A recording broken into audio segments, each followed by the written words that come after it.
Hello everyone. आज हम लोग देखेंगे सेमीकंडक्टर का दूसरा क्लास। और सेमीकंडक्टर में हम लोग आज 3 नंबर का क्वेश्चन के बारे में और बात करेंगे। इसके पिछले क्लास में इसके पहले जो वीडियो बनाया था उसमें मैं लॉजिक गेट के बारे में बताया था कि लॉजिक गेट कितने प्रकार के होते हैं और क्या क्या नंबर से आते हैं, मतलब कितने नंबर का आता है। तो यहाँ से अगर देखेंगे इस चैप्टर से, तो यहाँ से 1 नंबर का, 3 नंबर का और 3 नंबर का आता है। तो ये जो 3 नंबर, 3 नंबर होता है वो लॉजिक गेट से होता है। ठीक है, एक लॉजिक गेट से आता है 3 नंबर का, और एक 3 नंबर जो होता है वो अर्धचालक से रिलेटेड क्वेश्चन होता है। अब ये अर्धचालक से रिलेटेड क्वेश्चन क्या क्या हो सकता है और कैसे हो वो उसको हम लोग देखेंगे। तो अर्धचालक से ही रहता है अधिकतर। पीएन संधि डायोड से अधिकतर आता है, या तो ट्रांजिस्टर आ जाता है। लेकिन अधिकतर जो चांसेस रहते हैं वो पीएन संधि डायोड से रहता है। तो मैं सरसरी तौर पर थोड़ा सा सबके बारे में जानकारी दूंगा, और फिर 2021 से लेकर के 24 तक क्या प्रश्न आया है उसको हम लोग एक एक करके सॉल्व करेंगे। ठीक है, लेकिन सबसे पहले हम लोग देख लेते हैं कि क्या होता है। तो जो आने लायक है उसी को बताऊंगा, बाकी पूरी डिटेल से नहीं देखना है ना। तो अर्धचालक सबसे पहला तो चैप्टर है अर्धचालक से रिलेटेड। तो अर्धचालक क्या होता है? तो अर्धचालक क्या होता है? जिसमें विद्युत का चालन होता भी है और नहीं भी होता है। जैसे सुचालक क्या होता है? जिसमें विद्युत का चालन होता है। कुचालक क्या होता है? जिसमें विद्युत का चालन नहीं होता है। लेकिन अर्धचालक क्या होता है? जिसमें विद्युत का विद्युत का चालन होता भी है, होता भी है और नहीं भी होता है। मतलब इसमें दोनों कंडीशन है, या तो धारा जा भी सकते हैं और नहीं भी जा सकते हैं। उसको क्या कहते हैं? सेमीकंडक्टर। अब देखेंगे सेमीकंडक्टर कितने टाइप के होते हैं। तो सेमीकंडक्टर को अगर देखेंगे तो इसको हम लोग दो टाइप में देखते हैं। एक होता है हमारे पास निज अर्धचालक, और एक होता है बाह्य अर्धचालक। ठीक है, निज अर्धचालक को नैज भी लिखा जाता है, बाह्य को अपद्रवी भी लिखा रहता है ना। एक होता है निज अर्धचालक और एक होता है बाह्य अर्धचालक। निज अर्धचालक मतलब एक और नाम इसको हम लोग दे सकते हैं। निज अर्धचालक को हम लोग बोलते हैं शुद्ध अर्धचालक। ठीक है। और बाह्य अर्धचालक मतलब क्या होता है? अशुद्ध अर्धचालक। मतलब इसमें क्या करते हैं? अशुद्धि मिलाना पड़ता है। ठीक है, बाह्य अर्धचालक में। निज अर्धचालक मतलब होता है शुद्ध अर्धचालक, जब शुद्ध जर्मेनियम का क्रिस्टल हो या शुद्ध सिलिकॉन का क्रिस्टल हो और वो अर्धचालक की भांति व्यवहार करे। ठीक है, उसके स्वयं के आंतरिक गुण के कारण अर्धचालक की भांति व्यवहार करे। तो इसमें क्या होता है? शुद्ध या तो केवल जर्मेनियम का क्रिस्टल हो, या तो ओनली सिलिकॉन का क्रिस्टल हो। ठीक है। और उस समय ये जो उस समय ये जो अर्धचालक होता है उसको हम लोग बोलते हैं निज अर्धचालक। ठीक है, शुद्ध यही होना चाहिए, केवल जर्मेनियम जर्मेनियम या सिलिकॉन सिलिकॉन। ठीक है। अशुद्ध अर्धचालक क्या होता है? अशुद्ध जो होता है या बाह्य अर्धचालक जो होता है वो दो प्रकार का होता है। एक होता है अशुद्धि मिलाना पड़ता है। तो अशुद्धि मिलाने के आधार पर इसको दो प्रकार में बांटा गया है। एक होता है पी प्रकार और एक होता है एन प्रकार। ठीक है, एक पी प्रकार का अर्धचालक होता है और एक एन प्रकार का अर्धचालक होता है। पी प्रकार के अर्धचालक क्या होता है? तो जब हम लोग शुद्ध जर्मेनियम का क्रिस्टल लेंगे या तो सिलिकॉन लेंगे, ठीक है, और उसमें त्रिसंयोजी तत्वों की अशुद्धि मिलाएंगे। क्या संयोजी तत्व? त्रिसंयोजी। त्रिसंयोजी तत्व की अशुद्धि मिलाएंगे। यहाँ पर अशुद्धि जो रहेगा वो त्रिसंयोजी तत्व रहता है। ठीक है। और तो उस समय जो अर्धचालक बनता है वो पी प्रकार होता है। एन प्रकार मतलब क्या होता है? जब शुद्ध जर्मेनियम या सिलिकॉन का क्रिस्टल लेते हैं और उसमें हम लोग क्या करते हैं? सिलिकॉन में पंच संयोजी तत्व,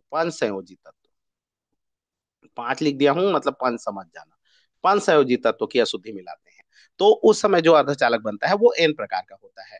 और वो कैसे बनता है, क्या होता है, उसके बारे में हम लोग एकदम डिटेल से नहीं जानेंगे, बस समझ जाइए ये होता है ना। त्रिसंयोजी तत्व में क्या क्या आता है? तो इसमें आपका आ जाएगा बोरान, एल्यूमिनियम, ठीक है, इत्यादि। उसी तरह से पंचसंयोजी में एंटीमनी हो गया। ठीक है, पंचसंयोजी तत्व में एंटीमनी हो गया, फास्फोरस हो गया, ठीक है, आर्सेनिक हो गया। ये सब की अशुद्धि मिलाते हैं पंचसंयोजी तत्व। ठीक है। अब इसमें से बनता क्या है उसका लास्ट रीजन मैं बता दे रहा हूँ। जब पी प्रकार में इस प्रकार से जर्मेनियम का क्रिस्टल लेते हैं और उसमें बोरान या एल्यूमिनियम की अशुद्धि मिलाते हैं, तो यहाँ पर एक चीज बनता है, वो है होल। यहाँ पर क्या बन जाता है? पी प्रकार का जो अर्धचालक है उसमें बहुत सारे होल क्रिएट होते हैं। क्या बन जाते हैं? होल। इसको याद रखना, पी प्रकार के अर्धचालक में बहुत सारे क्या होते हैं? होल। होल होते हैं। तो इलेक्ट्रॉन होते हैं कि नहीं? होते हैं, है ना। इलेक्ट्रॉन जो होता है वो बहुत कम होता है, कम मात्रा में होते हैं, मतलब इसमें अगर देखेंगे बहुसंख्यक, बहुसंख्यक जो होता है वो होता है होल। ठीक है, और अल्पसंख्यक ये होता है इलेक्ट्रॉन। ठीक है, इलेक्ट्रॉन को डॉट से डिनोट करते हैं, होल को ये सर्कल एक बना दोगे। ठीक है, तो पी प्रकार के अर्धचालक में बस ये समझिए कि इसमें बहुत ज्यादा मात्रा में होल होता है और कम मात्रा में क्या होता है, इलेक्ट्रॉन। उसी प्रकार से एन प्रकार का जो अर्धचालक होता है उसमें जस्ट उल्टा होता है। इसमें जो इलेक्ट्रॉन होते हैं वो बहुसंख्यक होते हैं, बहुत ज्यादा मात्रा में इलेक्ट्रॉन होते हैं, और अल्पसंख्यक होल होते हैं। ठीक है, होल जो होते हैं वो कम होते हैं, होल की मात्रा क्या होती है, कम। तो इस प्रकार से आपको जानना है, बस इसमें ध्यान देना। इसमें ज्यादा मात्रा में कौन होता है, तो इलेक्ट्रॉन, और कम मात्रा में कौन होता है, तो होल। ठीक है, तो इसमें जो होता है, अब ज्यादा मतलब कि बहुसंख्यक, ज्यादा मात्रा में कौन होता है, इलेक्ट्रॉन, और कम मात्रा में क्या होता है, कम मात्रा में क्या होता है, होल। बस इतना आपको समझना है। ठीक है, तो ये हो गया एन प्रकार का अर्धचालक और पी प्रकार का अर्धचालक। ठीक है, बहुत लोगों को यहाँ पर एक नंबर का भी क्वेश्चन आता है, तो इसमें थोड़ा सा डाउट भी हो जाता है। इसका नेट चार्ज क्या होता है, जब पी प्रकार का अर्धचालक बनता है तो इसका नेट चार्ज क्या होता है। ठीक है, इसमें देखो, होल माने क्या होता है, धनात्मक। होल को हम लोग क्या लेते हैं, एक चीज याद रखना, होल को हम लोग क्या चार्ज से लेते हैं, धन। इलेक्ट्रॉन क्या होता है, ऋण। ठीक है, तो बहुत लोगों को लगता है कि इसमें बहुत सारा होल है, मतलब धन बहुत ज्यादा मात्रा। ठीक है, धनात्मक हो गया, तो ये इसका जो नेट चार्ज होगा वो धनात्मक होगा, जबकि नहीं, नेट चार्ज इसका जीरो होता है। इसका भी नेट चार्ज क्या होता है, जीरो होता है। इसका भी नेट चार्ज क्या होता है, जीरो होता है, याद रख लेना ना। इसका कुल आवेश जो होता है वो शून्य होता है, ये इसका भी कुल आवेश क्या होता है, शून्य होता है। ठीक है, इसमें ये व्यवस्था के आधार पर, व्यवस्था जो होता है, एक्चुअल में क्या है कि हम लोग ना जर्मेनियम लेंगे। ठीक है, तो जर्मेनियम का अगर नेट चार्ज देखेंगे तो जीरो होगा। अगर इसमें मैं अशुद्धि मिला दिया, बोरान का, तो बोरान का भी नेट चार्ज क्या हुआ, जीरो। तो इन दोनों को मिला देंगे तो इसके जो इलेक्ट्रॉन होते हैं, वो उनका व्यवस्था जो होता है, रहने का जगह जो होता है वो चेंज हो जाता है। बाकी वो एक ही क्रिस्टल का ही निर्माण करते हैं, अर्थात इसका नेट चार्ज आगे पीछे रहेंगे, लेकिन उसका नेट चार्ज क्या होगा, जीरो ही होगा। ठीक है, तो याद रखना, जर्मेनियम मतलब कि चाहे पी प्रकार का अर्धचालक हो चाहे एन प्रकार का अर्धचालक हो, दोनों का जो नेट चार्ज होता है वो जीरो होता है। लेकिन ध्यान रहे कि पी प्रकार के अर्धचालक में होल जो होते हैं वो ज्यादा होते हैं और इलेक्ट्रॉन कम होते हैं। एन प्रकार में जस्ट उल्टा होता है, इलेक्ट्रॉन जो होते हैं वो कम होते हैं और होल जो होता है वो नहीं, सॉरी, उल्टा बोल दिया, इलेक्ट्रॉन जो होते हैं वो अधिक मात्रा में होते हैं और होल जो होते हैं वो कम मात्रा में होते हैं, एन प्रकार के में ना। तो बस आपको इसी को समझना है, एन में क्या होता है, पी में। अब इसके बाद देखिए क्या आता है, तो थोड़ा नेक्स्ट देखते हैं, पी एन संधि डायोड। पी और एन को मिला देते हैं। अब इसके बाद पी और एन को मिलाने से बनता है पी एन संधि। ठीक है, इसी को हम लोग एक नाम देते हैं डायोड, पीएन संधि डायोड। अब इसमें क्या होता है, तो पीएन संधि डायोड, कभी कभार ये भी प्रश्न आ जाता है 3 नंबर का। देखिए ये भी ठीक ठाक क्वेश्चन है, लेकिन बहुत ज्यादा कम चांसेस रहता है। और एक चीज तो याद रखना, क्योंकि देखिए इसमें जो इम्पोर्टेंट इम्पोर्टेंट है, ऐसा मत समझ के चले जाना कि जो एक दो तीन इम्पोर्टेंट को पढ़ के चले जाओ, जबकि 3 सेट आता है और तीनों सेट में क्या होगा, अलग अलग क्वेश्चन आएगा। और अलग अलग क्वेश्चन आएगा तो जरूरी नहीं है कि आपके सेट में वो फंसेगा। ठीक है, हालांकि इस साल का इंपॉर्टेंट क्वेश्चन अगर बताऊंगा तो लास्ट में बता दूंगा क्या क्या आ सकता है। ठीक है, तो पीएन संधि डायोड देखिए, पीएन संधि डायोड क्या होता है, तो पी पर मैं बोल दे रहा हूँ, लिखूंगा नहीं, लिखूंगा तो ज्यादा टाइम लगेगा। इसमें क्या होता है, पी प्रकार का अर्धचालक और एन प्रकार के अर्धचालक को मिला देते हैं, एक विशेष विधि द्वारा मिलाता है जिसको डोपिंग कहा जाता है। तो जिसमें क्या होता है, पी और एन को मिलाते हैं ऐसे करके, ये मान लो पी है, चलो थोड़ा सा इसको वो बना देता हूँ, थोड़ा समझा ही देता हूँ। ठीक है, अ, ये मान लेते हैं पी प्रकार का अर्धचालक है, और एक हो गया एन प्रकार का अर्धचालक, ये एन प्रकार का है। ये हो गया पी, ये हो गया एन। अब पी में क्या है, तो पी में क्या होते हैं, बहुसंख्यक मात्रा में क्या होते हैं, होल होते हैं, बहुत ज्यादा मात्रा में। बहुत ज्यादा मात्रा में क्या होंगे, होल होते हैं। और कम मात्रा में क्या होता है, इलेक्ट्रॉन होता है। ठीक है, उसी प्रकार से अगर हम लोग एन प्रकार में देखें, तो इसमें जो होता है, इलेक्ट्रॉन जो होते हैं वो बहुत ज्यादा मात्रा में होते हैं, और होल जो होते हैं वो बहुत कम मात्रा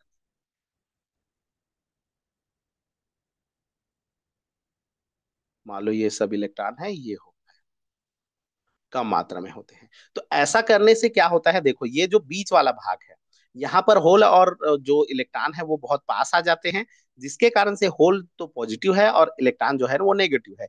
ये दोनों एक दूसरे को नष्ट कर देते हैं, और नष्ट करके यहाँ पर दोनों जो होता है वो गायब हो जाता है। मतलब ये ना तो इलेक्ट्रॉन दिखता है ना तो होल दिखता है, ये दोनों भाग गायब हो जाते हैं इलेक्ट्रॉनों बीच वाले भाग में। और वहां पर बीच वाले भाग में एक पतली सी परत बन जाती है, और इसी पतली परत को हम लोग जानते हैं अवक्षय परत कहते हैं। यहाँ पर ध्यान दीजिए, ये जो बीच वाला भाग है, यहाँ पर होल और इलेक्ट्रॉन जो होते हैं रिकम्बाइन हो गए, मतलब जुड़ गए, एक दूसरे में समाहित हो गए। ठीक है। और यहाँ पर एक पतली परत बन गया। पतली परत कहने का मतलब यहाँ पर, यहाँ परत कहने का मतलब यहाँ पर कुछ चीज नहीं है, ना तो इलेक्ट्रॉन है और ना ही होल है। ठीक है। यहाँ पर पतली परत बन गया। अब ये पतली परत बन गया तो यहाँ पर कुछ गुण होता है ना, यहाँ पर ना तो फ्री इलेक्ट्रॉन, ना तो होल है और ना ही इलेक्ट्रॉन है ना, ना तो होल है और ना ही इलेक्ट्रॉन है। ठीक है, पतली परत है। अब इसके कारण से जब ये, इसी परत को हम लोग बोलते हैं अवक्षय परत। इसको क्या के नाम से जाना जाता है, अवक्षय परत कहते हैं। ठीक है। ये अवक्षय परत बन जाता है। ठीक है। अब इसके बाद क्या होता है, जैसे ही अवक्षय परत बनता है तो कुछ चीजें होती हैं। देखो, पी में से पी में से कुछ होल गायब हो गए और एन में से क्या गायब हो गए, इलेक्ट्रॉन। तो अभी जो पी तरफ का जो नेट चार्ज है वो चेंज हो। देखिए, अभी क्या था, इसके पहले देखो ये पी था। ठीक है। और अगर ये पी है तो इसका नेट चार्ज क्या है, नेट चार्ज क्या था, जीरो था। लेकिन अगर इसमें से होल को आप गायब कर दोगे, इसके होल कुछ निकाल दोगे, होल कौन से चार्ज होते हैं, पॉजिटिव चार्ज होते हैं।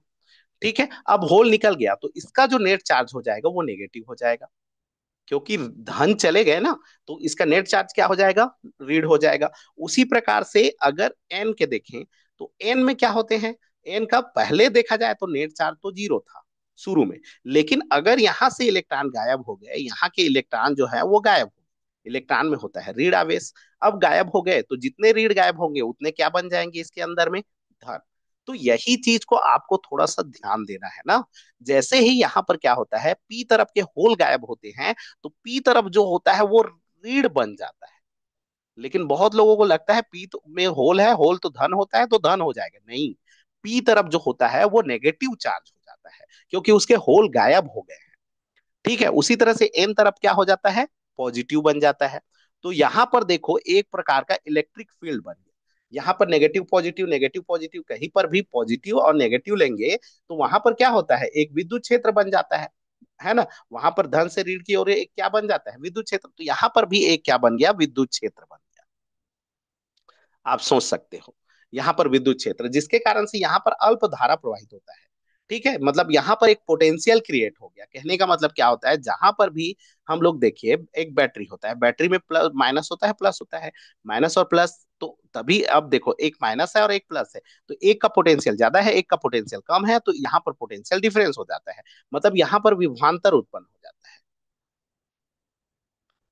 ठीक है। तो यहां पर भी क्या उत्पन्न हो जाता है, विभवांतर उत्पन्न हो जाता है। और इसी उत्पन्न विभवांतर को कहते हैं निरोधी विभव।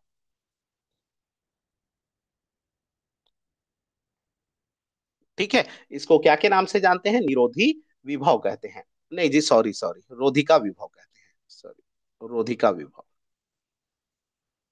पोटेंशियल बैरियर बोलते हैं, है ना। इसको क्या के नाम से जानते हैं, रोधिका विभव कहते हैं।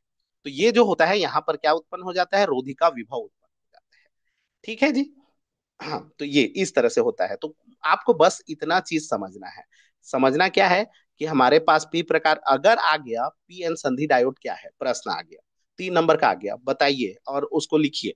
तो उस समय क्या क्या लिखोगे, पी एन संधि डायोड क्या है, तो पी प्रकार के अर्धचालक एन प्रकार के अर्धचालक को मिलाते हैं, विशेष विधि द्वारा मिलाते हैं, डोपिंग कहते हैं, वो सब लिख सकते हो, नहीं तो मिलाते हैं, जिसमें पी के कुछ होल और एन के इलेक्ट्रॉन पास वाले एक दूसरे को नष्ट कर देते हैं, जिसके कारण बीच वाले भाग में पतली परत बन जाती है। उस परत का नाम होता है अवक्षय परत। ठीक है। अवक्षय परत जैसे ही बनता है उस समय पी तरफ जो होता है वो नेगेटिव बन जाता है, क्योंकि उधर होल गायब हो गए। और एन क्षेत्र जो होता है वो धनात्मक हो जाता है, जिसके कारण दोनों के मध्य विभवांतर उत्पन्न हो जाता है। उत्पन्न विभवांतर को रोधिका विभव या प्राचीर विभव कहते हैं। रोधिका विभव या प्राचीर विभव अंग्रेजी में पोटेंशियल बैरियर बोलते हैं। ठीक है, जिसके कारण से बीच वाले भाग में बहुत अल्प मात्रा में, बीच में थोड़ा सा, जैसे ही ये गायब होगा मतलब चलेगा, तो धारा प्रवाहित होता है।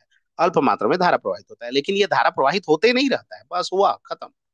ठीक है, हो गया। अब ये हो गया इस प्रकार। अब अर्धचालक तो इतना लिखना है, पीएन संधि डायोड आया, इतना लिख दोगे तो चल जाएगा। अब यदि हम लोगों को डायोड से धारा प्रवाहित करना है, अब इसका प्रतीक देखते हैं। अगर ये डायोड बन गया तो इसका प्रतीक क्या होता है, किस तरह से इसको प्रदर्शित किया जाता है, उसके बारे में देखते हैं।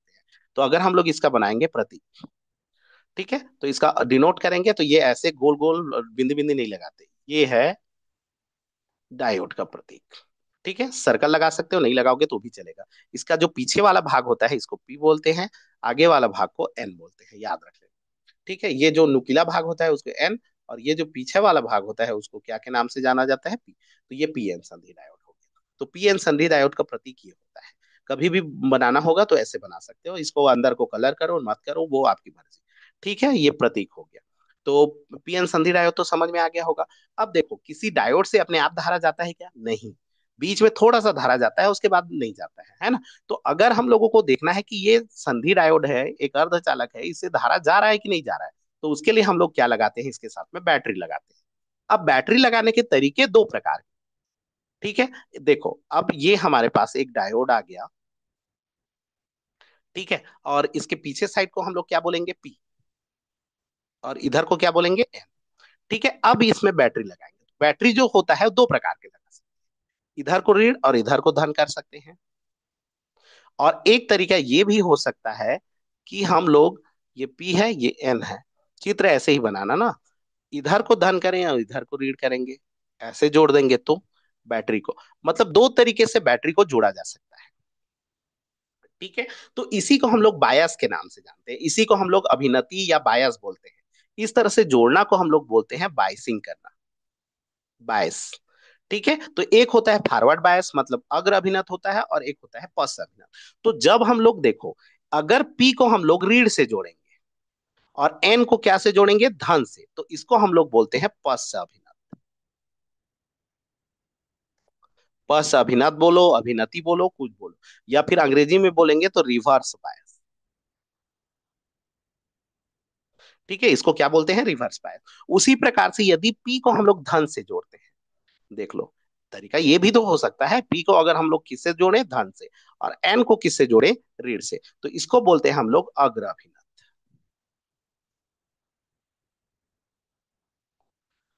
ठीक है, ये हो गया अग्र अभिनत, और ये हो गया पश्च अभिनत। अग्र अभिनत को अंग्रेजी में बोलते हैं फॉरवर्ड बायस। ठीक है, तो ये हो गया फॉरवर्ड बायस और ये हो गया रिवर्स बायस। तो इस तरह से जोड़ा जाता है। अब ये जब जोड़ते हैं तो धारा जाता है कि नहीं जाता है, जैसे देखो, अगर हम लोग एक तार लिए, इसमें बैटरी जोड़ दी है, तो हम लोग देखते हैं कि बैटरी जैसे ही जोड़ोगे तो यहाँ पर प्लस से माइनस की ओर धारा प्रवाह, ऐसे पूरा सर्किट बन जाता है, और धारा ऐसे जाता है। ठीक है, तो इसमें हमको देखना है कि इसमें धारा जाएगा कि नहीं जाएगा। यहाँ पर रेजिस्टेंस की जगह मैंने क्या लगा दिया, डायोड लगा। तो डायोड जब हम लोग लगाएंगे तो धारा जाएगा कि नहीं जाएगा उसको देखना है। तो एक चीज याद रखना, बस इसको याद रखना है, रख लेना, है ना। हालांकि उसका रीजन भी मैं बता दूंगा अभी पूरा वो से डिटेल से, बस आपको याद रखना। जब हम लोग इसको कौन से बायस में जोड़ते हैं, रिवर्स बायस में जोड़ते हैं, तो कोई भी करंट फ्लो नहीं होता है। बहुत ही अल्प मात्रा में करंट फ्लो होता है, वोल्टेज को बहुत ज्यादा बढ़ाओगे तो। ठीक है, लेकिन अगर हम लोग फॉरवर्ड बायस में जोड़ेंगे तो उस समय करंट फ्लो हो जाता है। ठीक है, तो कहने का मतलब इसमें याद रखना, इसमें धारा प्रवाहित होता है। ठीक है, धारा जो होता है वो प्रवाहित होता है, और इसमें जो होता है वो धारा नहीं होता है। तो नहीं का मतलब क्या, बिल्कुल नहीं, नहीं, इसमें भी होता है, लेकिन इसमें जो धारा होता है वो बहुत ही कम मात्रा में होता है, इतना कम। इसका जो धारा होता है वो माइक्रो एम्पियर में नाप, और इसका जो धारा होता है वो मिली एम्पियर में होता है। कहने का मतलब इसमें जो धारा होता है वाकई में थोड़ा धारा जाता है, लेकिन ये जो होता है बहुत ही कम जाता है, बहुत ही कम, नगण्य, छोड़ भी सकते हैं। तो हम लोग ये मानते हैं कि पश्च अभिनत में यदि धारा डायोड को जोड़ा जाए तो धारा प्रवाहित नहीं होता, और अग्र अभिनत में यदि धारा डायोड को जोड़ा जाए तो धारा प्रवाहित होता है। बस ये रीजन को आपको याद रखना है। क्या रीजन है, लास्ट में मैं बता दे रहा हूं। अग्र हो तो आई होगा, होगा मत लिख देना, धारा प्रवाहित होगा, प से होगा तो धारा नहीं जाएगा, धारा नहीं प्रवाहित नहीं होगा। ठीक है, धारा क्या होगा, प्रवाहित नहीं होगा यदि हम लोग प से अभिनत में जोड़े। अग्र में जोड़ेंगे तो होगा, प से में क्या होगा, नहीं होगा। बस इतना तो याद। ठीक है, अब थोड़ा ग्राफ बता देता हूँ कैसे होता है, क्योंकि प्रश्न ये भी आ सकता है। 3 नंबर का अगर क्वेश्चन आएगा ना, तो एक चीज ये आ सकता है कि पीएन संधि डायोड क्या है, इसके बारे में समझाइए चित्र सहित। और अग्र अभिनति एवं पश्च अभिनति को समझाइए। तो अग्र अभिनति और पश्च अभिनति बोलेगा ना, तो खाली लिख देना। अग्र कब होता है, तो अभी मैं चित्र से बता दिया था। पी को धन से और एन को ऋण से, तो अग्र रट लो। ठीक है, और पी को ऋण से और एन को धन से जोड़ दोगे तो पश्च। इसको याद कर लो, अच्छे से याद कर लो। पी को धन, एन को ऋण, अग्र। पी को ऋण, एन को धन, पश्च। इसमें धारा नहीं, नहीं, अग्र में धारा जाएगा, पश्च में धारा नहीं होगा। इसमें नहीं, आई नहीं, और इसमें आई हाँ, मतलब आई होगा। ठीक है, बस ये याद रखो। और दूसरा चीज, इसका ग्राफ भी मैं बता दे रहा हूँ। अगर पूछ दिया कि ग्राफ कैसे बनेगा, तो एक साथ मैं दोनों का ग्राफ बता दे रहा हूँ, है ना। ये देखो, ये है। अब इसमें से देखो, जो अग्र अभिनति या पश्च अभिनति का मतलब क्या होता है एक्चुअल में, एक ही ग्राफ में कैसे लिखते हैं। तो यहाँ पर ये है वोल्टेज और ये है धारा। ठीक है, ये है पॉजिटिव तरफ का, तो ये पॉजिटिव वोल्टेज, इसी को हम लोग अग्र बोलते हैं। ठीक है, और अगर नेगेटिव तरफ वोल्टेज, मतलब धारा का दिशा जस्ट उल्टा कर दोगे, वोल्टेज वोल्टेज चेंज कर दिए, है ना, उल्टा लगा दोगे बैटरी को, तो इसी को बोलते हैं हम लोग नेगेटिव। वो नेगेटिव विभव है, ये होता है हमारा पश्च साइड। ठीक है, तो इसमें होता क्या है, ग्राफ में देखो। जैसे ही अग्र अभिनत में अगर हम लोग ग्राफ देखेंगे, तो अग्र अभिनति में अगर हम लोग देखें इसमें, तो होता क्या है इसमें। सबसे पहले क्या होता है, जैसे जैसे पहले तो डायोड को लगा दिए, धारा जाएगा नहीं जाएगा, है ना। और ये धारा जो होता है वो मिली एम्पियर में होता है, और इधर का जो धारा होता है वो माइक्रो एम्पियर में होता है। ग्राफ से आपको समझ में आ जाएगा क्या। ठीक है, तो इसमें होता क्या है, जैसे जैसे हम लोग क्या करते हैं, वोल्टेज को पॉजिटिव को बढ़ाए, धारा जीरो, फिर बढ़ाए जीरो, फिर बढ़ाए जीरो, मतलब ये जीरो आया। फिर एक बार क्या होता है, ऐसे करके फिर बढ़ने लगता है, और धारा का मान क्या होने लगता है, बढ़ जाता है। तो ये अग्र अभिनत है। तो यहां पर देखो, ये जो होता है इसको बोलते हैं cut off voltage. Cut off voltage. ठीक है, ये जो कट ऑफ होता है तुरंत यहां से फिर चालू हो जाता है, मतलब कट ऑफ वोल्टेज के बाद अग्र अभिनत में धारा प्रवाहित होता है। कट ऑफ वोल्टेज मतलब एक पर्टिकुलर एक एक वोल्टेज देना पड़ता है ना, मतलब बैटरी में एक वोल्टेज लगाना पड़ता है, तब जाकर के धारा जाता है, वरना धारा नहीं जाता है। और फिर बढ़ते जाता है, तो फिर वोल्टेज को बढ़ाओगे तो वो धारा का मान भी क्या होते जाता है, बढ़ते जाता है। उसी प्रकार से अगर हम लोग पश्च अभिनति में देखें, तो पश्च अभिनति में क्या होता है, धारा जो होता है बिल्कुल, ये माइक्रो में है भी ना, तो इसका ग्राफ से एकदम ऐसे रिलेट मत कर देना, इधर भी तो धारा जा रहा है। ये माइक्रो में है और वो मिली में है। ठीक है, तो इसमें क्या होता है, धारा जो होता है सेम कंडीशन है वैसी ही होगा। ठीक है, धारा नहीं जाता है शुरू में, बहुत शुरू में नहीं जाता है, बहुत ही कहने का मतलब ये, नहीं गया, बहुत ही कम। फिर उसके बाद क्या होता है, थोड़ा सा ऐसे करके फिर बहुत कम मात्रा में जाता है, और उसके बाद फिर अचानक से धारा का मान क्या हो जाता है, बढ़ जाता है। ये कुछ इस तरह से रहता है ना। यहाँ पर समांतर भी हो जाता है ना। और ये यहाँ से एक अचानक वोल्टेज देने पर उसका जो धारा का मान होता है वो बहुत ही ज्यादा क्या हो जाता है, बढ़ जाता है। ठीक है, ये जो बहुत ज्यादा बढ़ जाता है, इसको हम लोग क्या के नाम, इसको हम लोग बोलते हैं। ठीक है, इसमें क्या होता है, अचानक से धारा बढ़ जाता है, तो ये जो वोल्टेज होता है इसको बोलते हैं जेनर भंजन वोल्टेज, इसको भंजन वोल्टेज, भंजन वोल्टता। ठीक है, मतलब यहाँ पर भंजन कहने का मतलब अंग्रेजी में समझो ब्रेक डाउन। ठीक है, और ये कट इन वोल्टेज होता है जी, कट ऑफ लिख दिया था, कट इन वोल्टेज क्या बोलते हैं उसको, है ना। या तो उसी को थ्रेशोल्ड वोल्टेज भी बोलते हैं, देहली वोल्टता बोलते हैं, या तो कट इन वोल्टता बोलते हैं। तो ये सब को थोड़ा सा समझ जाइएगा। बस इसको एक बार और बता दे रहा हूँ, होता क्या है, देखो ये है पॉजिटिव वोल्टेज और ये है नेगेटिव वोल्टेज। जब पॉजिटिव वोल्टेज को बढ़ाते हैं तो धारा जो होता है पहले तो नहीं जाएगा, अचानक से फिर धारा का मान ऐसे बढ़ेगा और बढ़ते जाएगा। ये ग्राफ हो गया, इस तरह से बनाना है। ये जो जहां से चालू होता है इसको बोलते हैं cut in voltage, cut in voltage. ठीक है, इसी को थ्रेशोल्ड वोल्टेज भी बोलते हैं या देहली वोल्टता बोलते हैं, देहली वोल्टता। हालांकि ये सब उतना इंपॉर्टेंट वो नहीं है। ठीक है, उसी प्रकार से नेगेटिव तरफ अगर पश्च अभिनत में वोल्टता को बढ़ाते हैं, और यहाँ याद रखना ये मिली एम्पियर में है, मिली है इस कारण से हम लोग बोल रहे हैं धारा जा रहा है। ठीक है, इधर का माइक्रो में होता है, माइक्रो में को मिली में देखोगे तो उसका कांटा ही नहीं घूमेगा। तो इसमें क्या होता है, धारा थोड़ा सा बढ़ता है, फिर उसके बाद स्थिर हो जाता है, कांस्टेंट हो जाता है, और उसके बाद अचानक से ऐसे बढ़ जाएगा। वोल्टेज का मान क्या मतलब धारा का मान, ये धारा है ना, ये क्या क्या बताता है, धारा, ये है माइक्रो में। ठीक है, अचानक से बढ़ जाता है, तो ये जिस जगह पर जिस वोल्टता पर ये वोल्टता एक नेगेटिव वोल्टता बना ना, तो ये जो नेगेटिव वोल्टता है जिस पर ये धारा का मान बढ़ जाता है, इसको हम लोग बोलते हैं ब्रेक डाउन वोल्टेज। इसको हम लोग क्या के नाम से जानते हैं, ब्रेक डाउन। ब्रेक डाउन ऊपर में लिख दिया हूँ, ब्रेक डाउन इसी को हिंदी में भंजन वोल्टता। ठीक है, जेनर भंजन वोल्टेज भी बोलते हैं, क्योंकि जेनर डायोड में इसका उपयोग किया जाता है। तो बस आपको इतना समझना है। ठीक है, ये इसका ग्राफ है, तो अगर ये 3 नंबर का आ गया तो इतना लिख लेना। पीएन संधि डायोड के बारे में थोड़ा लिख लेना, अग्र अभिनत पश्च अभिनत के बारे में लिख लेना, ग्राफ को लिख लेना, और ग्राफ को देख देख करके समझा देना। ग्राफ को जैसे देखो, इसमें क्या किए, पॉजिटिव वोल्टता को बढ़ाते गए, फिर एक स्थिति ऐसे आया कि धारा वो धारा का मान क्या था, शून्य था, फिर अचानक से धारा का मान बढ़ने लगा, और फिर जैसे जैसे वोल्टता बढ़ाया गया धारा बढ़ते गया अग्र अभिनत में। पश्च अभिनत में क्या होता है, जैसे जैसे वोल्टता को मान बढ़ाए धारा का मान बहुत कम बढ़ा। ठीक है, उसके बाद क्या हो गया, स्थिर हो गया, इसको बोलते हैं संतृप्त धारा।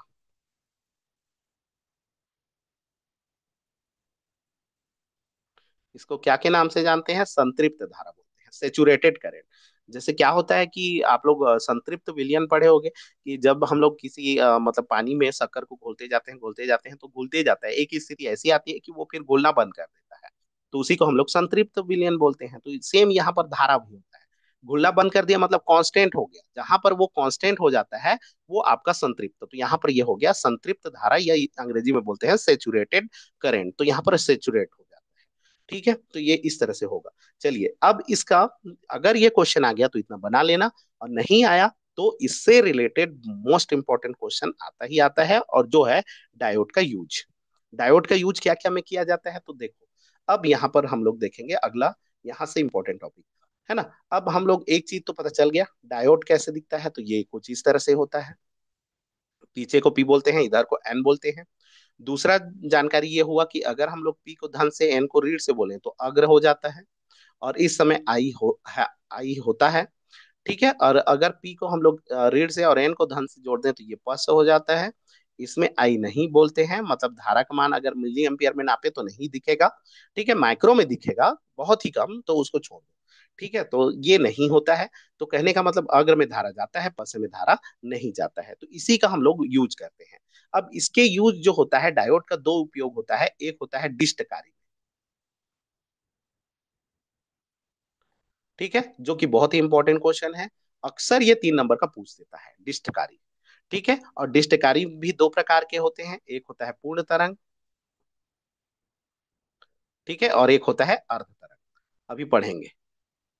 ठीक है, इसके बारे में डिटेल से पढ़ेंगे, लिखना क्या है उसके बारे में भी देखेंगे। ये एक ये हो गया डायोड का यूज। दूसरा होता है स्पेशल डायोड, एक होता है special diode, special purpose diode. ठीक है, स्पेशियल डायोड, तो इसमें जो स्पेशियल डायोड होता है ये आता है तीन तीन नंबर के। इसमें आपका आ जाता है फोटो डायोड। ठीक है, फोटो डायोड होता है, एलईडी होता है, और एक होता है जेनर डायोड होता है। ठीक है, चौथा होता है solar cell diode, solar cell diode, ये चारों। तो अगर आप ना एक दो तीन चार पाँच छह इतना कर लिए, दूसरा चीज अर्धचालक के बारे में थोड़ा सा जान गए, पी प्रकार एन प्रकार क्या होता है, पीएन संधि डायोड के बारे में जान गए, तो पक्का है किसी न किसी सेट में तो आएगा, सभी में आ जाएगा, इसकी भी मैं गारंटी नहीं दे सकता, लेकिन चांसेस जो होता है वो 90% चांस है कि आपका यहाँ से क्वेश्चन एक आ जाए। ठीक है, तो आपको ना इतना करना है डिस्टकारी, और ये तो बहुत ज्यादा चांस रहता है, डिस्टकारी पिछले साल आ गया है, तो हो सकता है कि इस बार ना दे, ऐसे भी हो सकता है। लेकिन आपको इसको तैयारी करना है, क्योंकि दे देगा, क्योंकि तीनों सेट में देना रहता है, और तीनों सेट में अलग अलग देना रहता है, इस कारण से इंपॉर्टेंट रहता है कि एक ना कोई आ जाता है। अगर ये नहीं आया तो फिर आपका ट्रांजिस्टर तरफ आता है ना, पी ट्रांजिस्टर और एनपीएन ट्रांजिस्टर, उतना पढ़ना है। उतना पढ़ना और ज्यादा, और जिसको पूरा 100 मतलब 70 में 70 लाना है, वो और अच्छे से पढ़ लेना, पूरा चैप्टर को पढ़ लेना, किसी को छोड़ना मत। मैं तो फिलहाल अभी जल्दीबाजी में बस इंपॉर्टेंट टॉपिक को बता दे रहा हूँ, जो कि जिसकी जो नहीं पढ़े हैं उनके लिए कम से कम काम आ जाएगा। ठीक है, तो चलिए सबसे पहले हम लोग देखेंगे डिस्टकारी। डिस्टकारी क्या होता है, डिस्टीकरण क्या होता है, उसके बारे में। डिस्टकारी रेक्टिफायर ना, तो इसी को हम लोग सबसे पहले देखेंगे। ठीक है, उसके बाद क्वेश्चन क्या क्या है उसको हम लोग करेंगे, लेकिन ये सबको करोगे तो आसानी से हो जाएगा। तो सबसे पहले देखते हैं डिस्टकरण। डिस्टीकरण। ठीक है, तो डिस्टीकरण और डिस्टकारी अलग अलग है। डिस्टीकरण क्या होता है, तो डिस्टीकरण एसी को एसी को डीसी में परिवर्तित करना। डीसी में परिवर्तित करना, करने की प्रक्रिया को डिस्टीकरण कहते हैं। को हम लोग क्या कहते हैं, डिस्टीकरण कहते हैं। डिस्टीकरण क्या होता है बोलने से सीधा सा, डिस्टीकरण मतलब रेक्टिफिकेशन। ठीक है, तो रेक्टिफिकेशन अलग है, रेक्टिफायर अलग है। अब इसके बाद होता है डिस्टकारी। ठीक है, जिस उपकरण द्वारा, अब ये उपकरण का है, जिस उपकरण द्वारा एसी को डीसी किया जाता है, एसी को क्या किया जाता है, डीसी किया जाता है, उसे कहते हैं डिस्टकार। कहने का मतलब जो उपकरण होता है वो आपका डिस्टकारी कहलाता है। तो डिस्टीकरण अलग है, डिस्टकारी अलग है। बहुत लोग ना डिस्टीकरण आए तो अलग लिख देते हैं, डिस्टकारी तो अलग लिख देते हैं, तो ध्यान देना। डिस्टीकरण मतलब क्या होता है, एसी को डीसी में परिवर्तित करने की जो प्रक्रिया होती है उसको डिस्टीकरण कहते हैं, और जिस उपकरण के द्वारा इसको किया जाता है उसको डिस्टकारी कहते हैं। ठीक है, तो ये जो डिस्टकारी होता है, ये दो प्रकार के होते हैं। एक होता है ना, एक होता है अर्ध तरंग, और एक होता है पूर्ण तरंग। दो प्रकार के डिस्टकारी होते हैं, एक होता है अर्ध तरंग और एक होता है पूर्ण तरंग। अर्ध तरंग डिस्टकारी क्या है और पूर्ण तरंग डिस्टकारी क्या है, इसके बारे में देखते हैं। तो सबसे पहले अर्ध तरंग के बारे में देखेंगे, है ना। क्वेश्चन कुछ इस तरह से आएगा, डिस्टीकरण या डिस्टकारी क्या है समझाइए। अर्ध तरंग डिस्टकारी को कार्यविधि एवं संरचना बनाइए। मतलब कुल मिला के चित्र बनाओ और थोड़ा कार्यविधि लिखो, आपको नंबर मिल जाएगा। है ना, चित्र बनाना है और कार्यविधि लिखना है दोनों का। तो दोनों का चित्र मैं एक साथ बना दे रहा हूँ, बस आपको याद रखना है। चित्र पहले तो देखते हैं, फिर उसके बाद अर्ध तरंग में क्या होता है, एक डायोड का उपयोग करते हैं। ठीक है, और पूर्ण तरंग में दो डायोड का उपयोग करते हैं, इसको याद रख लेना। इसमें क्या होता है, एक ही डायोड लगाते हैं, और पूर्ण तरंग में क्या हो जाता है, दो डायोड का उपयोग करते हैं। अब चित्र क्या बनता है उसको देखते हैं। सबसे पहले चित्र दोनों का एक साथ देखते हैं, फिर कार्यविधि दोनों को देखेंगे। ठीक है, चलो देखते हैं दोनों का चित्र, ताकि आप तैयारी करेंगे तो ऐसे कर लेना। ठीक है, तो चित्र सबसे पहले अर्ध तरंग। तो अर्ध तरंग डिस्टकारी, तो इसका अगर बताएंगे तो इसका चित्र कुछ इस तरह से रहता है।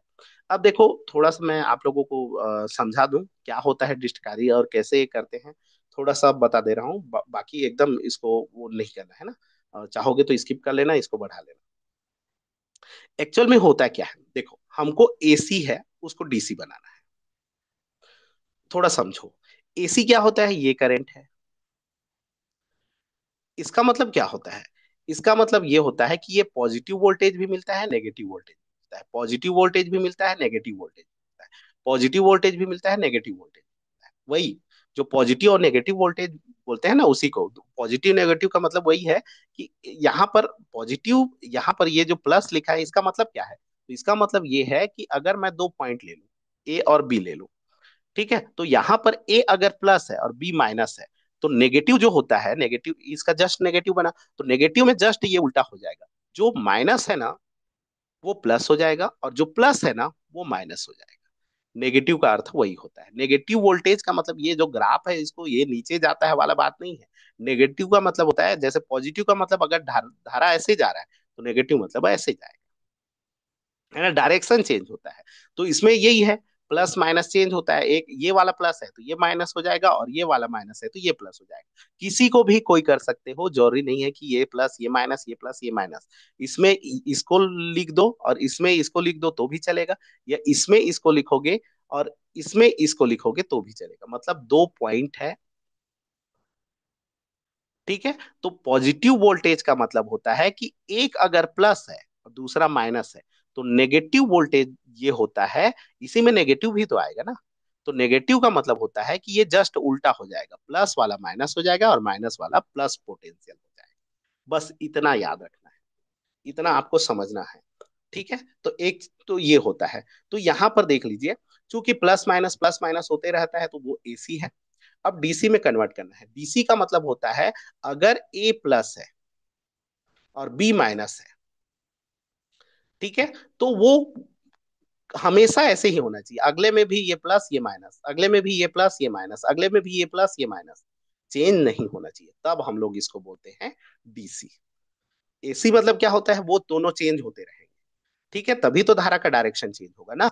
और डीसी का मतलब है, भले ही ये गायब भी क्यों ना हो जाए, एक वाला गायब ही क्यों ना हो जाए, लेकिन ये चेंज नहीं होना चाहिए, प्लस माइनस नहीं होना चाहिए, तो उसी को बोलते हैं क्या, डीसी। ठीक है, तो ये हो गया।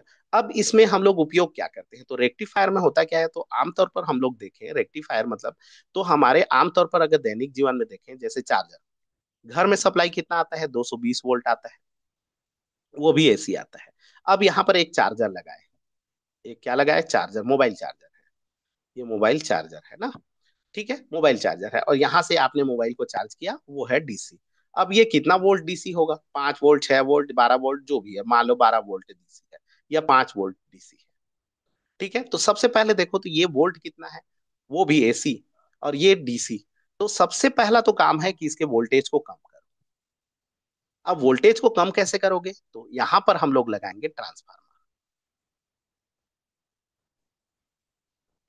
ठीक है, ट्रांसफार्मर कौन सा, स्टेप डाउन। कौन सा, स्टेप डाउन, तभी तो वोल्टेज को कम करेगा। तो ये जो डाउन है ये वोल्टेज को कम करेगा। मान लो ये कर दिया 5 वोल्ट कर दिया, लेकिन ध्यान रहे ये एसी है, अभी ट्रांसफार्मर जो होता है वो एसी में ही काम करता है, डीसी में काम ही नहीं करता। ठीक है, तो एसी के लिए लगाए हैं, तो यहाँ पर भी 5 वोल्ट एसी ही है। अब इसको बनाना है डीसी। तो अब इसके बाद जब डीसी बनाएंगे तो यहाँ पर फिर हम लोग उपयोग करते हैं डायोड। यहाँ पर फिर क्या का उपयोग किया जाता है, डायोड। मतलब सबसे पहले ध्यान दो, यहाँ पर क्या यूज करना पड़ेगा, एक ट्रांसफार्मर, फिर उसके बाद उपयोग करना पड़ेगा क्या, डायोड। और कौन सा ट्रांसफार्मर, स्टेप डाउन। अब स्टेप डाउन ट्रांसफार्मर की कुछ क्वालिटी, स्टेप डाउन ट्रांसफार्मर है तो इसका दो क्वाइल होगा, प्राइमरी क्वाइल और सेकेंडरी क्वाइल। तो प्राइमरी क्वाइल जो होगा डाउन है, मतलब सेकेंडरी में क्या होगा, फेरों की संख्या कम, और प्राइमरी क्वाइल में फेरों की संख्या क्या होगा, अधिक। तभी तो ये है सिंबल, तो याद रख लेना। स्टेप डाउन ट्रांसफार्मर का सिंबल क्या होता है, तो प्राइमरी जो कॉइल है उसमें फेरों की संख्या क्या होगा, अधिक होगा, ऐसे करके ऐसे बना देना। और सेकेंडरी कॉइल जो है उसमें फेरों की संख्या क्या होगा, कम। तो इसमें ज्यादा लपेटना मत। ठीक है, इस तरह से बनाना है, ये है ट्रांसफार्मर का सिंबल। कौन सा ट्रांसफार्मर, स्टेप डाउन। तो ये आपको आना चाहिए, क्योंकि अभी चित्र में यही चीज बनाएंगे। ठीक है, तो चलो ये तो ज्ञान दे दिया, अब इसको हम लोग देखते हैं। है ना, इतना कम से कम आना चाहिए, तब जा करके आप नहीं भूलोगे। चलो देखते हैं। ठीक है, चलिए देखते हैं। सबसे पहले तो अर्ध तरंग है। ठीक है, तो अगर प्रश्न में आ गया मुख्य भाग, तो मुख्य भाग क्या होता है बोलने से लिख लेना। इसका चित्र मैं बना रहा हूं, तो सबसे पहले तो एक ट्रांसफार्मर बनाओ। कौन सा, स्टेप डाउन, तो फेरे ज्यादा, जितना ज्यादा बना लो। हो गया, ये प्राइमरी क्वायर। फिर यहाँ पर दो समांतर लाइन खींच लेना, क्रोड है समझो। और यहाँ पर एक सेकेंडरी क्वायल, सेकेंडरी क्वायल को दूर दूर, फेरों की संख्या को कम, और इतना ही कर लेना। ये ऐसे करके फिर ऐसे कर लेना। ठीक है, ये हो गया ट्रांसफार्मर। अब लगाएंगे यहाँ पर डायोड, वो लगाएंगे डायोड। तो इसमें एक ही डायोड लगाना है, कितना डायोड लगाएंगे इसमें, एक ही, तो एक लगा दो। ये हो गया पीएन डायोड। गोल करना है तो ऐसे कर लेना, नहीं करना है तो आपकी मर्जी। ये पी हो गया, ये एन हो गया। अब ये आ गया, अब इसको हमको प्राप्त करना है, तो प्राप्त करने के लिए क्या लगाएंगे, लोड। तो लोड आप यहाँ लगाओ आपकी मर्जी, जैसे यहाँ पर ऐसे लगा दो तो भी चलेगा, ये हो गया आर, और इसका नाम क्या हो गया लोड। या यहाँ लगा दो तो भी चलेगा, यहाँ लगा दो, कोई कहीं भी लगा दो, आपकी मर्जी, ये हो गया। और इसका नाम लिख लेंगे, तो यहाँ पर क्या होता है, यहाँ पर दो ठो नाम ले लेते हैं, ए और बी। ठीक है, क्योंकि यही ए बी का रोल होता है। ये हो गया क्या, इनपुट, क्या, एसी। यहां से क्या मिलेगा, यहां से लोड से मिलेगा आउटपुट, क्या, डीसी। ये ट्रांसफार्मर है, यहाँ क्या मिलेगा, तो बस इसको याद रखना, लिखना मत। यहां पर मिलेगा कम एसी, कम वोल्टता, वोल्टता कम वाला एसी मिलेगा। फिर जब ये यहां से आएगा यहाँ, तो जाकर के वो डीसी, मतलब यहाँ पर एसी ही रहता है, ट्रांसफार्मर जो होता है वो एसी ही सप्लाई ही देता है ना। तो यहाँ पर बस इतना है। और यहाँ पर ये कुछ इस तरह से एसी मतलब इस तरह से देते हैं, ये हो गया पॉजिटिव, और एक होता है नेगेटिव वोल्ट का, इस तरह से ये हो गया। ये हो गया क्या, इसको क्या बोलोगे, प्राथमिक कुंडली। ये क्या है, द्वितीयक कुंडली। ठीक है, ये आर लोड हो गया, और ये क्या है, डायोड। तो इस तरह से आपको चित्र बनाना है। ठीक है, पूर्ण तरंग में क्या करना है, तो पूर्ण तरंग में ज्यादा दिक्कत नहीं है, बस एक और डायोड लगाना है। अब कैसे लगाना है उसको ध्यान, ट्रांसफार्मर तो बनाना है, और ट्रांसफार्मर को भी बहुत लोग जानते नहीं है, बस जैसे मन लगे वैसे घुमा दो, जितना ऐसे दिया है सर्कल, उससे मतलब नहीं है, उसका रोल है। ठीक है, ये स्टेप डाउन है, और डाउन में क्या होता है, द्वितीय कुंडली में फेरों की संख्या कम। ठीक है, जैसे पूर्ण तरंग, देखो पूर्ण तरंग। अगला देखिए पूर्ण तरंग दृष्टकारी। तो पूर्ण तरंग दृष्टकारी के क्या होगा, यहाँ पर सेम ये हो गया। ठीक है, ये हो गया प्राइमरी कॉइल, समांतर लाइन। फिर यहाँ पर सेकेंडरी कॉइल, फिर एक काम तो थोड़ा दूर दूर, दूर दूर, ऐसे कर देना।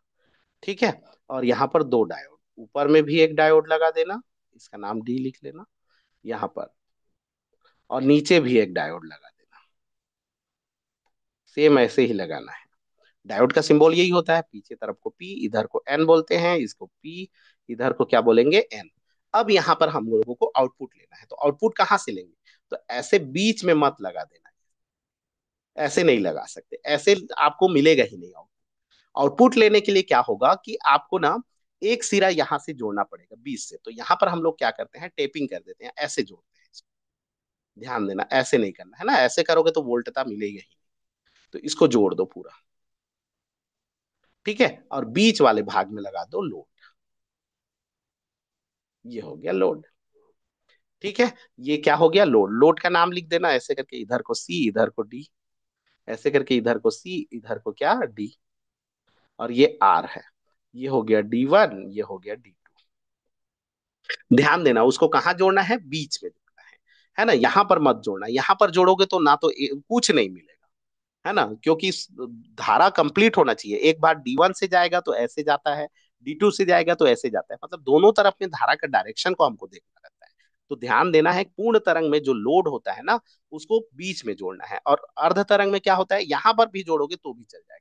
जैसे यहाँ पर इसको नहीं लगाए और यहाँ पर लगा दिया, तो भी कोई दिक्कत नहीं है, एक सिरे का नाम सी लिखो और एक सिरे का नाम डी, आपकी मर्जी, या एक तरफ को पी लिखो, एक तरफ को क्यू लिखो, आपकी मर्जी, ए लिखो, बी लिखो, सी लिखो। चूंकि ए बी लिखा चुका है तो अलग लिख लो। तो यहाँ पर भी लोड को जोड़ोगे तो भी चलेगा, और यहाँ पर भी जोड़ोगे तो भी चलेगा, लेकिन इसमें इसमें मन नहीं करोगे, इसमें बीच में जोड़ना पड़ेगा। ठीक है, उसका भी रीजन होता है, और सेम वही है, ये इनपुट ये आउटपुट सेम। तो चलो पूरा डिटेल से करते हैं, और उस समय कार्यविधि भी मैं बोलते जाता हूँ। ठीक है, तो मैं बोल दूंगा, हो सके उसको नोट भी कर दूंगा क्या क्या है। और ये बहुत ही इंपॉर्टेंट है, आएगा तो चित्र तो कम से कम हर कोई का बनना चाहिए, और चित्र बहुत ही आसान है, देख लो। ठीक है, एक ट्रांसफार्मर का सिंबल बनाना है और डायोड लगाना है, बस याद रखना है, अर्ध आया तो एक लगाना है, पूर्ण आया तो मतलब पूर्ण आया तो दो लगाना है ऊपर नीचे। अब बात आता है लोड का, लोड मतलब जहां से लिया जाता है, तो इसमें इसके नीचे में लगाओ, बगल में लगाओ, कहीं पर भी लगाओ, इसमें क्या होगा, इसके बीच में लगाओ, ध्यान देना है उसमें। ठीक है, बस। तो चलिए देखते हैं, चलो पूरा डिटेल से अब करते हैं। जैसे पूर्ण तरंग को है ना, ये तो प्रश्न आ गया सीधा, कौन से ईयर का है, तो देख लेते हैं, एक मिनट। ठीक है, चलो देखते हैं। सबसे पहले अर्ध तरंग को, अर्ध तरंग को अगर प्रश्न आया 3 नंबर का तो लिखेंगे कैसे और किस तरह से हैंडल करेंगे उसके बारे में बता दे रहा हूँ ना। अर्ध तरंग दृष्टकारी।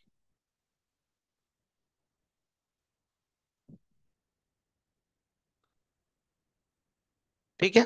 तो इसमें आ गया अर्ध तरंग दृष्टकारी को समझाइए कार्यविधि। जैसे पूर्व प्रश्न को देख लेते हैं कैसे कैसे आया है, फिर आपको और पता चल जाएगा। जैसे देखिए इसमें पीएन संधि डायोड पूर्ण तरंग दृष्टकारी के रूप में शीर्षक के आधार पर परिपथ चित्र कार्यविधि निवेशी और निर्गत विभव के मध्य ग्राफ, ये पूछा है। 3 टॉपिक पूछा है, एक एक नंबर का है। परिपथ का खाली चित्र बताना था, कार्यविधि को थोड़ा सा लिखना था, है ना, चित्र को बना देना था, और निवेशी निर्गत मध्य ग्राफ खींचना था। एक जगह देखो फिर आया है, दृष्टकारी किसे कहते हैं, अर्ध तरंग दृष्टकारी परिपथ चित्र समय निवेशी निर्गत ग्राफ, सेम वही है ना। दृष्टकारी विद्युत परिपथ चित्र समय निवेशी निर्गत ग्राफ, है ना। पीएन संधि डायोड क्या है, ये तो खाली उसी का ग्राफ बोला है। तो ये प्रश्न देख लो, इसका भी आप बना सकते थे। पीएन संधि डायोड क्या है पहले बताया था, अग्र अभिनत पश्च अभिनत के बारे में। खाली अग्र अभिनत को विद्युत परिपथ खींचकर इसका भी आई अभिलाक्षणिक वक्र, भी आई अभिलाक्षणिक वक्र माने वही जो ग्राफ में बताया उसी को भी आई अभिलाक्षणिक वक्र बोलते हैं। पीएन संधि डायोड वही अग्र अभिनत पश्च अभिनत में दो अंतर बोला है। ठीक है। ये देखो डिस्टकारी, मतलब डिस्टकारी हर साल लगभग आ ही जाता है। देखो डिस्टकारी किसे कहते हैं, अर्ध तरंग डिस्टकारी पूर्ण तरंग डिस्टकारी में दो अंतर लिखिए, अंतर पूछ दिया।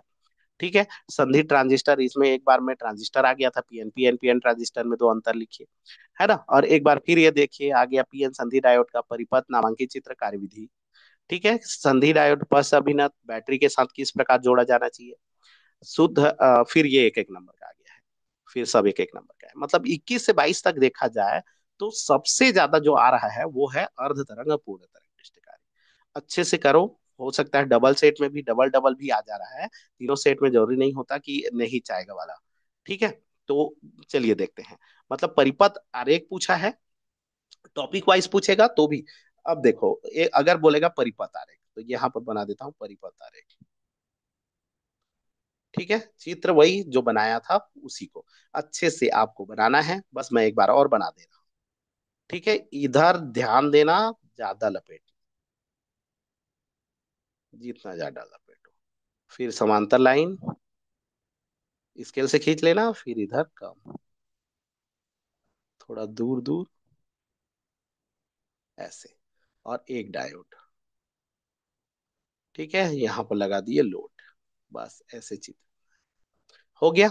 और यहाँ पर ये हो गया, ऐसे किए पी, और ये हो गया एन, ये हो गया आर, नाम क्या है लोड।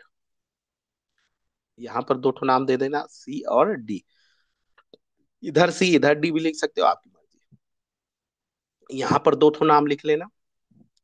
ठीक है। एक नाम लिख लेना ए और एक नाम लिख लेना बी, ये और बी। ठीक है, बस इतना लिखना है, ये डायोड है डी। हो गया, ये हो गया। और ये क्या हो गया, ये इनपुट है, तो इनपुट ऐसी ऐसे लिखोगे तो बढ़िया बात है। और यहाँ पर लिख देना आउटपुट डीसी। ठीक है। यहाँ पर इनपुट एसी ऐसे दे देना एक ठो, ये हो गया प्लस और ये हो गया माइनस। ठीक है। ये हो गया, और ये बस, ये ट्रांसफार्मर है।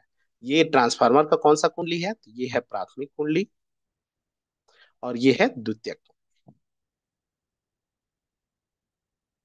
ठीक है। अब देखो यहाँ पर जब एसी वोल्टेता लगाओगे, देखो इधर मैं आप लोगों को बढ़िया से समझा दे रहा हूँ, ऐसे नॉर्मल समझा दे रहा हूँ। ठीक है।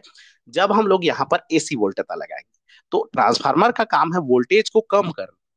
ट्रांसफार्मर स्टेप डाउन ट्रांसफार्मर है ना, यहाँ पर ध्यान देना कौन सा ट्रांसफार्मर लगाए हैं, स्टेप डाउन माने अप चाहिए ट्रांसफार्मर, अप चाहिए ट्रांसफार्मर है ना। ठीक है, ध्यान दे देना, ये अंग्रेजी में भी लिखोगे तो लिख सकते हो स्टेप डाउन ट्रांसफार्मर। ठीक है। तो इसमें देखो अब इसमें होगा क्या, देखो यहाँ पर मैंने मान लो पॉजिटिव वोल्टेज लगाया, कौन सा वोल्टेज लगाया, पॉजिटिव, ये वाला जा रहा है। ध्यान दो यहाँ पर ये पॉजिटिव हिस्सा जा रहा है, ये वाला। तो यहाँ पर धनात्मक वोल्टेज गया। अब धनात्मक वोल्टेज यहाँ पर जाएगा तो ये ट्रांसफार्मर क्या कर देगा, वोल्टेज को कम कर देगा। ये वोल्टेज को क्या करेगा, कम, लेकिन वही रहेगा ना धनात्मक।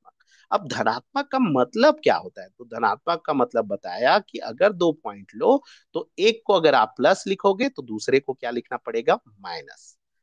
ठीक है, यही है।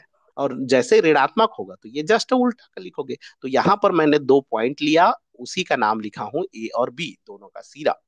तो जब हम लोग धनात्मक वोल्टेज लिए तो यहाँ पर वोल्टेज थोड़ा कम हुआ, द्वितीयक कुंडली में वोल्टेज कम आया, लेकिन ध्यान रहे अभी भी ये एसी ही है, अभी भी ये क्या है, एसी ही है।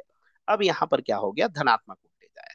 अब धनात्मक वोल्टेज आया तो ए क्या हो गया, धन पर चला गया, और बी क्या हो गया, ऋण। मान लो ए वाला एक पॉइंट धन हो गया और बी वाला ऋण विभव हो गया।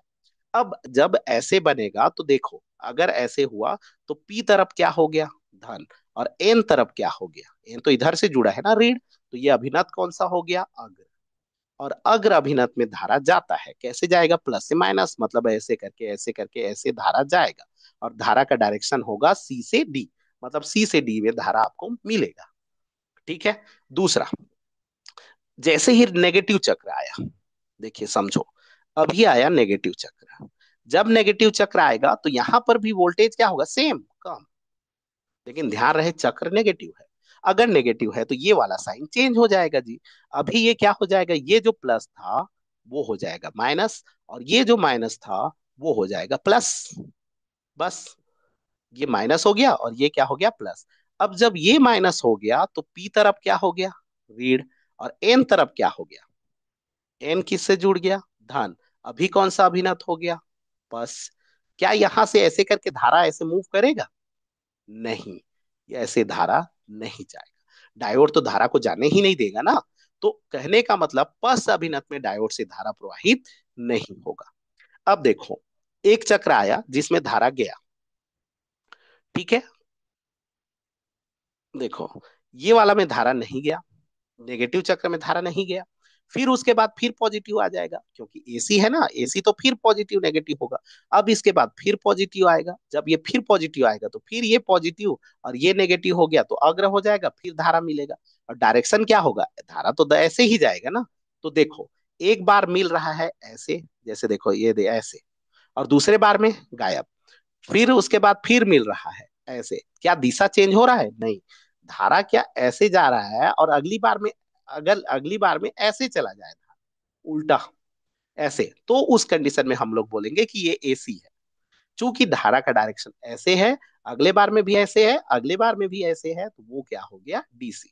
डायरेक्शन एक ही है, मतलब वो क्या हो गया, डीसी। तो इसी को आपको लिखना है। ये जो जितना कचरा टाइप का मैं कर दिया, पहले जो चित्र बनाया था उतना ही बनाओगे, और जो समझाने लायक है उसको नहीं वो करोगे। अब इसका कार्यविधि को लिख लेना। कार्यविधि में क्या लिखोगे, देखो मैं बता दे रहा हूँ। जो मैं यहाँ पर समझाया उसी चीज को लिखना है। देखो, ये है प्राथमिक, यहां से शुरू करेंगे। प्राथमिक कुंडली में जब धनात्मक वोल्टता लगाया जाता है, ठीक है, धनात्मक वोल्टता लगाया जाता है, तो द्वितीयक कुंडली में कम वोल्टता प्राप्त होता है, भी माने वोल्टता कम प्राप्त होता है। और कौन सा, एसी, तो कम एसी वोल्टता प्राप्त होता है या कम वोल्टता प्राप्त होता है। उस समय ए जो होता है वो धन विभव पर होता है, और बी जो होता है वो ऋण विभव पर होता है। ठीक है, इसका चित्र फिर बनाओगे तभी वो पता चलेगा। ऐसे है, ए है, बस बी है, ये पॉइंट, बस बी ए ऐसे पॉइंट से बता दे रहा हूँ। इधर ऐसे डायोड है, डायोड कुछ इस तरह से है, और ऐसे करके लोड जुड़ा है। ठीक है, ऐसे ही तो है, ऐसे जुड़ा है, ऐसे करके। ठीक है, इधर कुंडली बना है। अब देखो, ए अगर धन है और बी अगर ऋण है, तो डायोड कौन से अभिनत में हुआ, अग्र, तो उसी को लिखना है। इस समय डायोड जो होता है, पी जो होता है वो धन से, और एन जो होता है वो ऋण से जुड़ गया, अतः डायोड अग्र अभिनत में होता है। अतः डायोड से धारा प्रवाहित होता है, धारा की दिशा सी से डी दिशा में प्राप्त होता है। धारा का दिशा जरूर बताना, क्योंकि वही एसी और डीसी में डिफरेंस है। ठीक है, धारा जो होता है वो सी से डी दिशा में प्राप्त होता है। अब उसके बाद ऋणात्मक अर्ध चक्र में, ऋणात्मक अर्ध चक्र में ए जो होता है वो ऋणात्मक विभव पर हो जाता है, और बी जो होता है वो धनात्मक विभव पर हो जाता है। इस समय डायोड डी जो होता है वो कौन से अभिनत में हो गया, पी तरफ ऋण हो गया, एन तरफ धन, माने कौन सा अभिनत हो गया, पस अभिनत में हो जाता है। डायोड डी पस अभिनत में होता है, अतः डायोड से धारा प्रवाहित नहीं होता। इसी तरह से धनात्मक अर्ध चक्र में धारा प्रवाहित होता है। इसी प्रकार यह प्रक्रिया चलते रहती है, लिख देना, है ना। और धनात्मक विभव में धनात्मक चक्र में धारा प्रवाहित होता है, और ऋणात्मक चक्र में धारा प्रवाहित नहीं होता है। इसी कारण इसे अर्ध तरंग डिस्टकारी कहते हैं, क्योंकि देखो, जैसे ये तरंग एक प्रकार का बना,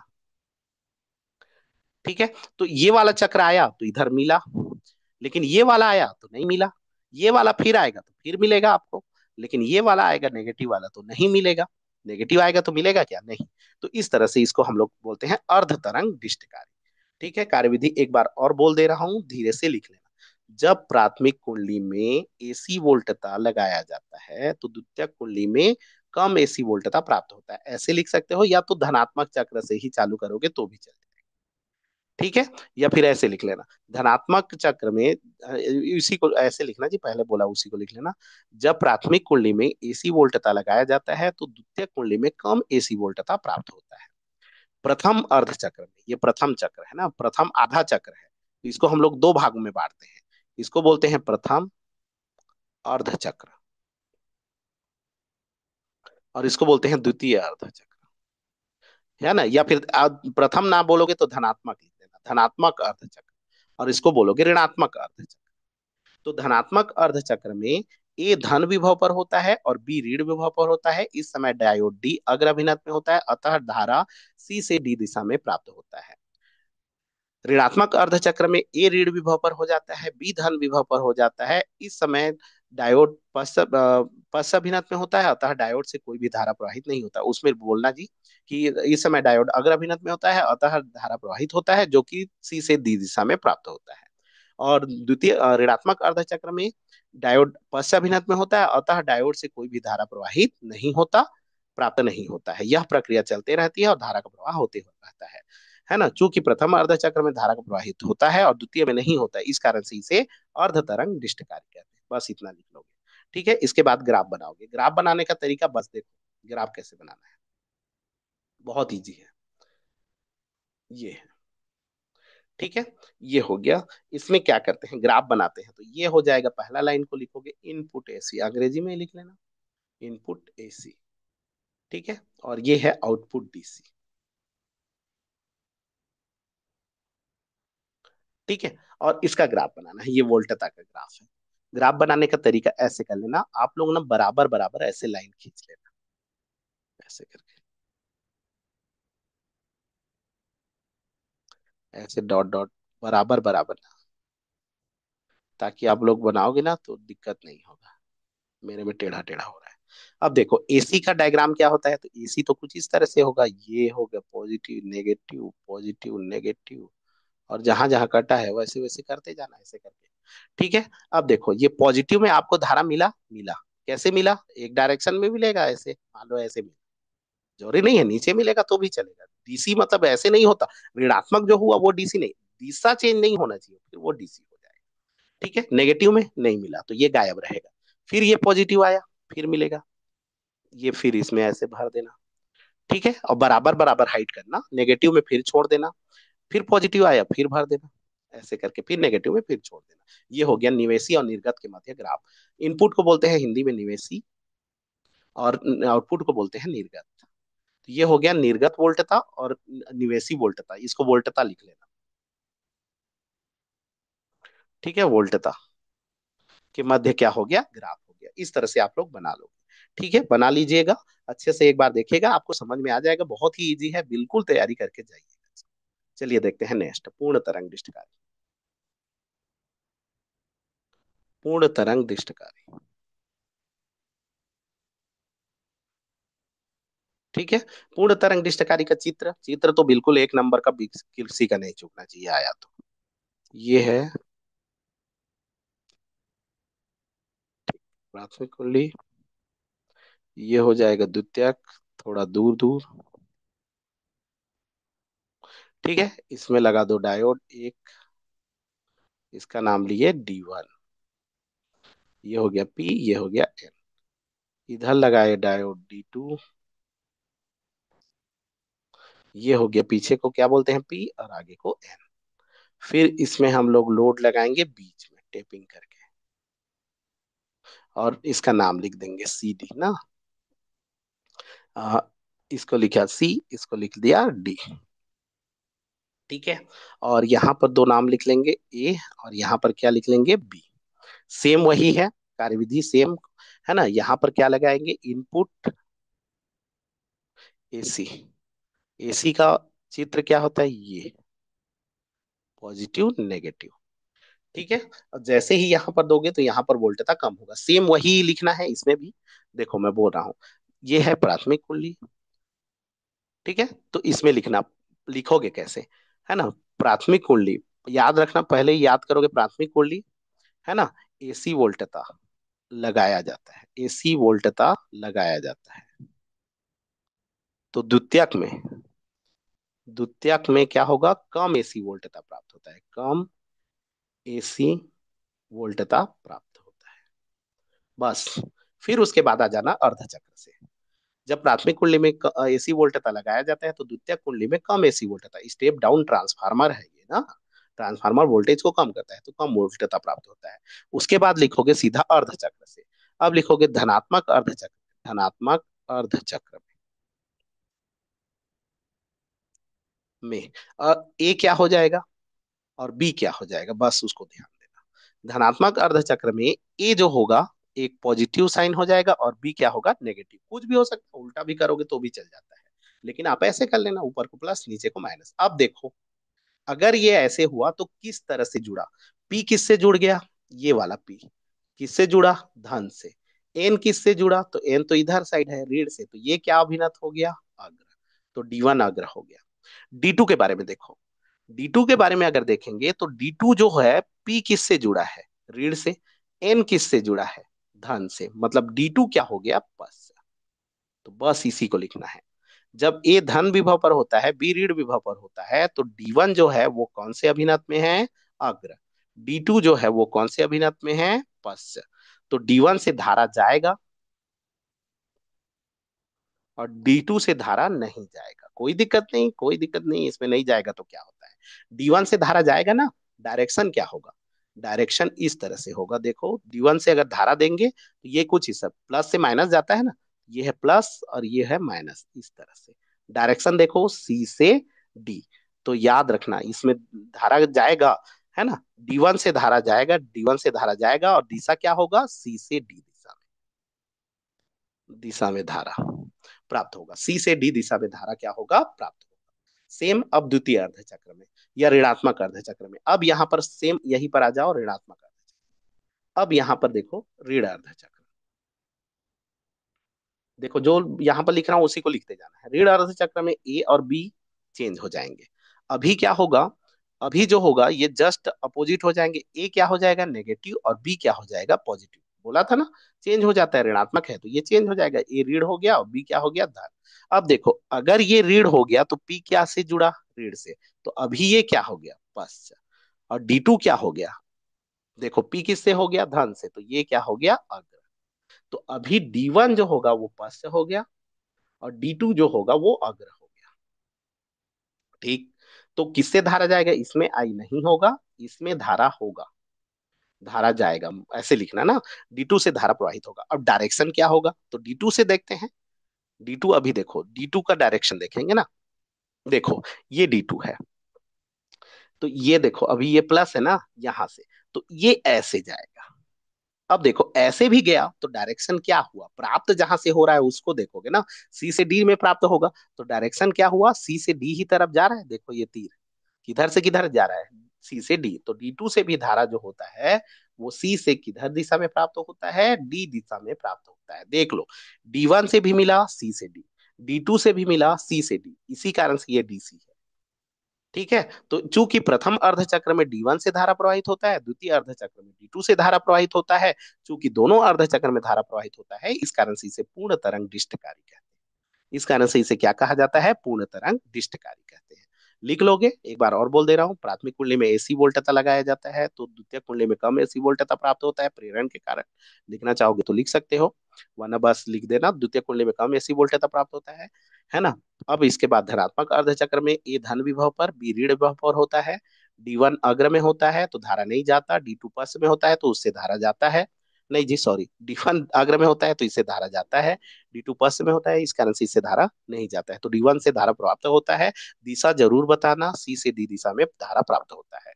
डी अब द्वितीय ऋणात्मक अर्धचक्र में ए ऋण विभव पर हो गया, बी धन हो गया, चेंज हो जाएगा। D1 पश्चाभिनत में होता है, D2 अग्र में होता है, अतः D2 से धारा प्रवाहित होता है, डायरेक्शन C से D दिशा प्राप्त होता है।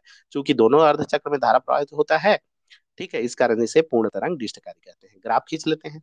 अगर हम लोग इसका ग्राफ देखेंगे, देखो, अगर हम लोग इसका ग्राफ देखेंगे तो ये कुछ इस तरह से सेम बनाना है।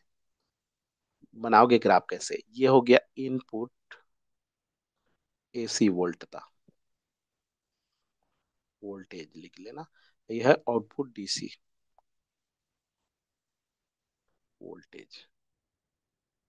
ठीक है, यहाँ पर फिर वही लाइन खींच लेना, क्योंकि बराबर बनाना रहता है ऐसे करके। ऐसे आप लोग डॉट डॉट कर लेना, ऐसे कर लेना। ठीक है, अब यहाँ पर ग्राफ एसी तो फिक्स है, एसी का ग्राफ होता है ये वाला। ठीक है, ऐसे करते जाना ना। अब देखो, ये पॉजिटिव में मिला धारा, मिला कैसे मिला? एक डायरेक्शन। नेगेटिव में धारा मिला, मिला, बिल्कुल मिला। तो दिशा क्या था? वही था, मतलब ये भी ऊपर। ठीक है, ऐसे ही करोगे। फिर पॉजिटिव आ गया, फिर मिला, मिला बिल्कुल सी से डी में, मतलब ऊपर में ही। फिर ये नेगेटिव में मिला, किधर? सी से डी में। तो दिशा सेम है ना, इस कारण से नीचे नहीं करोगे। पॉजिटिव में मिला, किस तरफ? सी से डी, मतलब सेम डायरेक्शन। नेगेटिव में मिला, किधर? सी से डी। तो सबको इस तरह से बना लेना। ये है ग्राफ। तो ग्राफ में एक नंबर, चित्र में एक नंबर। और कार्यविधि, कार्यविधि थोड़ा सा लंबा चौड़ा होता है, तो थोड़ा लिख लेना, एकदम ज्यादा नहीं। वो करेंगे और इससे मिल जाएगा। ठीक है, तो ये दोनों को अच्छे से कर लीजिएगा। ठीक है, और एक वीडियो मैं ना अन्य डायोड से रिलेटेड बना दूंगा, क्योंकि इसमें बहुत ज्यादा लंबा हो जाएगा, इसको अच्छे से कर लेना। ठीक है जी, चलिए, थैंक यू।